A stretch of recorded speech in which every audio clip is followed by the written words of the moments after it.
I'm Brian Reidy with Reidy Law Office, and this is part 3 of our 4-part video series for dividing property in Illinois. Quick recap. The 4 steps to dividing property are identify, classify, determine value, divide equitably. In this video, we're going to discuss the valuation of property, the 3rd step. When it comes to any assets, there are usually 3 different ways to divide property. You keep it and buy out your spouse's interest. Your spouse keeps it and buys out your interest. Or you sell it and divide the proceeds. In order to do a buyout, we must establish value. Now, there are 2 ways to determine value. Agreement, or the judge makes a decision. It's really that simple. The best and easiest way to proceed is to reach an agreement. Sometimes this is easier said than done for divorcing couples. The best way to reach an agreement, if you can't do it immediately, is to set up a buy-sell agreement. I like to call this the cookie method, which is what we teach our kids when they're young.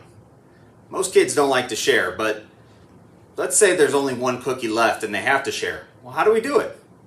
One kid gets to split the cookie, and the other decides which piece they want. You can do the same in divorce, just not with cookies. For example, you have young children and both you and your spouse want to keep the house. Assuming you can both afford to live in the home after buying out the other one, we can create a buy-sell agreement. One of you names a price, and the other decides whether they're going to buy you out at that price or sell to you at that price. If you cannot agree to a price and refuse to do a buy-sell agreement, you can have the judge make a decision. This is very risky because the outcome's uncertain, but sometimes it's your only option if your spouse is unreasonable. If the judge is going to make a decision, you need to understand that it's not what you know, it's what you can prove. You cannot simply come into court and say what you think an item's worth and expect the judge to go with your number.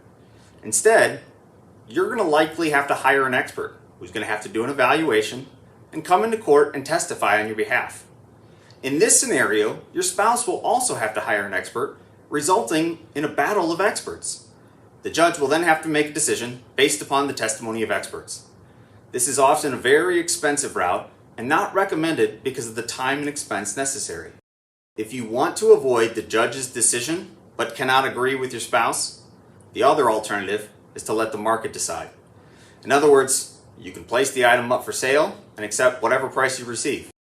When assessing the value of property, it's very important to remember that this is property and can always be replaced. There are some exceptions to this, such as special memorabilia or irreplaceable objects, but most things can be replaced and they're not worth fighting over.